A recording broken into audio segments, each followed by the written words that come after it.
Bonjour tout le monde. Alors dans cette vidéo, vous avez un mois de plan sur le DAX, donc un mois de plan et d'analyse continue. Donc sur le DAX, la méthodologie est un peu plus simple parce que là c'est vraiment et uniquement des cassures de niveau. Donc en gros l'idée sur le DAX c'est que quand on est au-dessus ou en dessous d'un niveau qui pour nous est important, c'est un point pivot, donc du coup on change notre biais et ensuite on va aller rechercher sur des plus petites unités de temps comme du 15 minutes ou du 5 minutes des opportunités dans le sens de la cassure. Donc si on est au-dessus d'un niveau, qu'on vient de le casser à la hausse, on va chercher que des opportunités à la hausse. Si on le recasse à la baisse, on ne cherche ensuite que des opportunités à la baisse. Donc je vous laisse découvrir du coup à quoi ressemble un mois d'analyse sur le DAX pour aider du coup tous nos élèves à pouvoir passer les trades dans le bon sens. Alors le DAX. Donc la situation, elle est claire et nette. On a une tendance qui est neutre. Et comme vous savez, ce qu'il y a de sympa avec les tendances neutres sur DAX, c'est que du coup, ça donne des niveaux qui sont assez faciles à identifier. On a donc toujours la partie supérieure et la partie inférieure, et puis on a toujours des petits niveaux intermédiaires. Donc en termes de niveaux intermédiaires, il y a celui-ci, donc les 12 080. Et donc l'idée, c'est tout simplement de trader cette fourchette-là, sans aller chercher d'autres niveaux ou sans trop se compliquer la tâche. Donc le biais, il est haussier dans toute la partie supérieure, ici. Baissier dans la partie inférieure, haussier bien sûr dans la partie supérieure pour rejoindre ces niveaux-là, et baissier bien évidemment si on cassait cette zone-là. Et en plus, on enfoncerait ce niveau, donc on serait sur des plus bas depuis le mois de mai-juin. Donc voilà, le DAX ultra simple, hein, juste 3 petits niveaux pour la semaine qui vient. Donc, je vous avais donné 3 niveaux la semaine dernière, qui sont tout simplement les niveaux de la tendance neutre. Donc, l'idée, bien évidemment, c'est d'être haussier au-dessus des niveaux, baissier en dessous des niveaux. Ça ne change pas. On est toujours dans la même situation. Si on casse le niveau, par contre, c'est un signal qui est relativement intéressant, puisque les prochains niveaux de support résistance, c'est en gros cette zone-là. Il y a aussi cette zone-là qui est ultra intéressante. Donc, ça va être quand même une belle petite marge à la hausse. Et également ici. Si on repasse sous cette zone-là, donc on va dire sous ces derniers sommets, donc pour l'instant, on va dire que c'est une zone no man's land.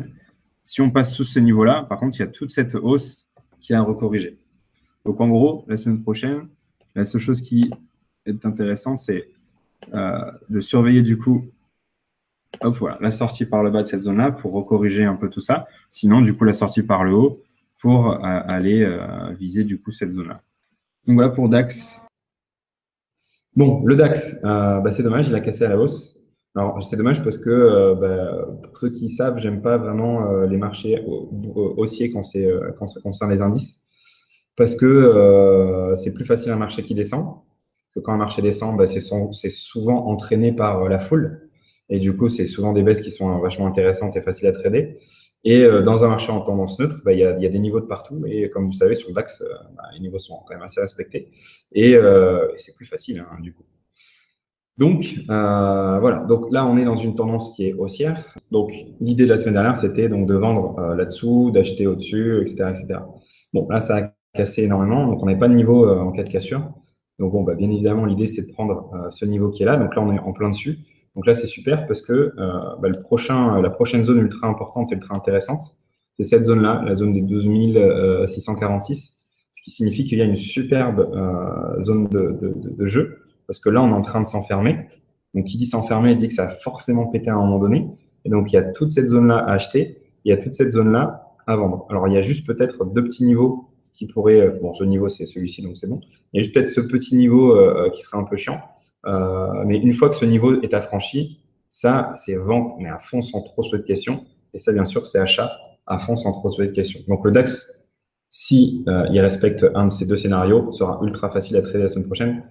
Donc, le DAX qui a continué sa progression, mais de manière assez chaotique cette semaine. C'est pas plus mal parce que du coup, ça crée une énorme zone de compression. En tout cas, on a respecté à fond les niveaux.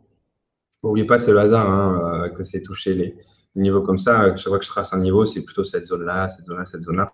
Bon, dans tous les cas, ça change strictement la semaine dernière, sauf que comme la situation est en train de… il y a une énorme baisse de volatilité, il faut s'attendre du coup à l'inverse. Donc, soit il va y avoir une sublime cassure à la hausse, soit il va y avoir une cassure à la baisse. Donc, dans tous les cas, si on regarde ce qui se passe en intraday, voilà. Donc, on est en train de faire ça. Donc, de s'enfermer dans de moins en moins de volatilité. Donc, bien évidemment, ça va péter à un moment donné. Donc, l'objectif, ce serait de se positionner à la cassure de cette espèce de compression qui est un peu latérale. Donc, c'est pas un vrai gros carré. Mais là, voilà, on est en train de perdre du mouvement. On voit en plus des réactions ultra violentes qui se sont dessinées du coup cette semaine. Preuve d'une grande nervosité. Donc là, à un moment donné, il faut bien que ça pète. Et comme par hasard, on est sur ce gros niveau-là. Et puis, il y a ce gros niveau-là qui peut être intéressant. Donc, bim. Et ensuite, bim. Donc, le DAX, ça surveille la semaine prochaine uniquement la continuation de cette compression et vous tradez la cassure, que ce soit par le haut ou par le bas. Et enfin, le DAX, il y avait ce niveau et il y avait les autres niveaux qui sont moins intéressants. Bon, l'idée de la semaine, c'était de surtout pas louper la sortie de la compression, aussi bien par le bas que par le haut. Bon, a priori, c'est par le haut que ça s'est dessiné. Donc là, on va rajouter des petits niveaux qu'on n'avait pas la semaine dernière, à savoir les points hauts. Donc, on a celui-ci et on a le plus haut pour l'instant, qui est ici à 12 950. Donc, la semaine prochaine, qu'est-ce qu'il faut faire sur le DAX? Donc, il va falloir attendre soit qu'on s'installe au-dessus de ce niveau. Donc, bien sûr, ici, c'est que des achats. Si on passe un tout petit peu au-dessus et que juste après, on réintègre tout là, c'est que des ventes. Là, bien évidemment, c'est que des ventes, que des ventes, que des ventes. Et si on pète les plus hauts, bien sûr, ce sont que des achats.